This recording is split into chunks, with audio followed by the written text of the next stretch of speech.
চেন্নাই টেস্টে বাংলাদেশ ও ভারত দুই দলের একাদশে পেসার ছিলেন ৩ জন করে। অতীতে এই ভেন্যুর খ্যাতি ছিল স্পিন বান্ধব ভেন্যু হিসেবে। এমনকি উপমহাদেশের বাকি দেশগুলোর মতো গোটা ভারতেই ছিল স্পিনারদের স্বর্গ। নিজেদের শক্তি ও প্রতিপক্ষের দুর্বলতা বিচার করে এভাবে নিজেদের পছন্দ মতো উইকেট বানানো স্বাগতিক দলগুলো চিরায়ত রীতি।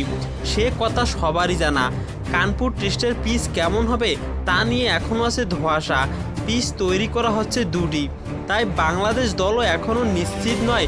এদিকে বাঁহাতিদের প্রাধান্য দিয়ে ব্যাটিং অর্ডার সাজানো নিয়ে অনেক কথা উঠেছে বিসিবিকে নিয়ে। তবে টাইগারদের প্রধান কোচ বলেন, পেস বান্ধব উইকেট দেখে আমি অবাক হইনি, কারণ জানি তারা কেন এমন করছে। আমরাও আমাদের দেশে খেলা হলে প্রতিপক্ষ অনুযায়ী স্পিন কন্ডিশন সাজাই। প্রতিপক্ষের শক্তি, নিজেদের শক্তি, প্রতিপক্ষের দুর্বলতা এসবের উপর নির্ভর করে উইকেট তৈরি করা হয়। উপমহাদেশ বলে শুধু স্পিন নয়, চাইলে পেস নির্ভর উইকেটও তৈরি করা যায়।